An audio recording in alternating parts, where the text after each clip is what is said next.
കണ്ണൂർ പയ്യന്നൂരിലെ 1.5 വയസ്സുകാരന്റെ മരണത്തിൽ വിദഗ്ധ സമിതിയുടെ റിപ്പോർട്ട് ഉടൻ പോലീസിന് കൈമാറും. കുട്ടിയെ ചികിത്സിച്ച ബേബി മെമ്മോറിയൽ ഹോസ്പിറ്റലിലെ ഡോക്ടർമാർക്ക് വീഴ്ച ഉണ്ടായിട്ടുണ്ട് എന്നതാണ് വിദഗ്ധ സമിതിയുടെ കണ്ടെത്തൽ. റിപ്പോർട്ട് ലഭിച്ച ശേഷമാകും പോലീസിന്റെ തുടർ നടപടികൾ. സോന സുരേഷ് ചേരുന്ന വിവരങ്ങളുമായി. സോന, നമുക്കറിയാം ഈ ഒരു കേരളക്കരയെ കണ്ണീരിലാഴ്ത്തിയ ഒരു സംഭവം തന്നെയായിരുന്നു 1.5 വയസ്സുകാരന്റെ മരണം എന്ന് പറയുന്നത്. ഇപ്പോൾ ആശുപത്രിക്കെതിരെ കുടുംബം രംഗത്തെത്തുന്ന ഒരു സാഹചര്യം ഉണ്ടായിട്ടുണ്ട്. എന്തായാലും ഇന്ന് വിദഗ്ധ സമിതിയുടെ റിപ്പോർട്ട് ഉടൻ തന്നെ പോലീസിന് കൈമാറാനുള്ളൊരു സാഹചര്യമാണുള്ളത്. എന്തൊക്കെയാണ് മറ്റു വിവരങ്ങൾ?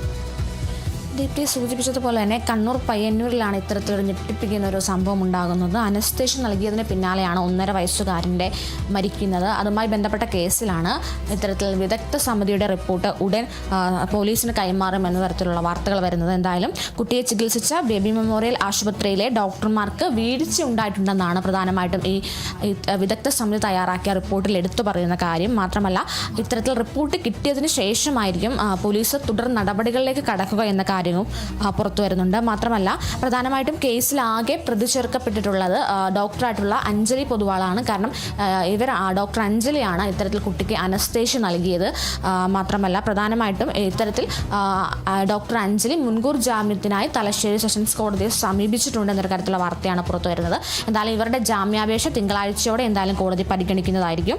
മാത്രമല്ല, പ്രധാനമായിട്ടും കഴിഞ്ഞ ഞായറാഴ്ചയാണ് ഇത്തരത്തിൽ കണ്ണൂർ പയ്യന്നൂരിലെ പയ്യന്നൂർ സ്വദേശികളായിട്ടുള്ള സൂരജിൻ്റെയും വിജിഷയുടെയും മകനായിട്ടുള്ള ദേവാൻ ശൗര്യ കളിക്കുന്നതിനിടെ വീണ് ഇത്തരത്തിൽ പരിക്കേൽക്കുന്നത്.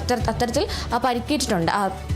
ചുണ്ടിനും ഇതുപോലെ മുറിവേറ്റിട്ടുണ്ടായിരുന്നു. അത്തരത്തിൽ ആശുപത്രിയിലേക്ക് കൊണ്ടുപോവുകയും അവിടെ വെച്ചിട്ടാണ് കുട്ടിക്ക് ഇതുപോലെ അനസ്തേഷ്യ നൽകിയത്, സ്റ്റിച്ച് ഇടുന്നതിന് വേണ്ടിയിട്ട്. എന്നാൽ അനസ്തേഷ്യ നൽകിയതിന് ശേഷമാണ് കുട്ടിക്ക് രാത്രിയോടെ വയ്യാണ്ടാവുകയും പിന്നീട് കണ്ണൂരിലേക്ക് ഷിഫ്റ്റ് ചെയ്യുകയുമായിരുന്നു. ഇത്തരത്തിൽ ഗുരുതരാവസ്ഥയിലായിരുന്നു. എന്നാൽ വെള്ളിയാഴ്ചയോടെയാണ് കുട്ടി മരിക്കുന്നത്. ഇത്തരത്തിൽ കുട്ടിയുടെ പോസ്റ്റ്മോർട്ടം റിപ്പോർട്ടിലാണ് പ്രധാനമായിട്ടും പറയുന്നത് കുട്ടിക്ക് ചുണ്ടിലെ മുറിവുകളൊന്നും അത്രയും ഗുരുതരമല്ലായിരുന്നു. മാത്രമല്ല, അതിനാൽ തന്നെ അനസ്തേഷ്യ നൽകേണ്ട കാര്യമില്ലായിരുന്നു എന്ന് തന്നെയാണ് പോസ്റ്റ്മോർട്ടം റിപ്പോർട്ടിൽ എന്തായാലും വ്യക്തമാക്കിയിരിക്കുന്നത്. എന്തായാലും കുട്ടിക്ക് അനസ്തേഷ്യ നൽകിയ ഡോക്ടർ അഞ്ജലി പൊതുവാളാണ് കേസിലെ ഏക പ്രതി. മാത്രമല്ല, പ്രധാനമായിട്ടും കുട്ടിക്ക് ഇത്തരത്തിൽ അഞ്ജലിയുടെ ജാമ്യാപേക്ഷ എന്തായാലും തിങ്കളാഴ്ച തലശ്ശേരി സെഷൻസ് കോടതി പരിഗണിക്കുന്നുണ്ട്.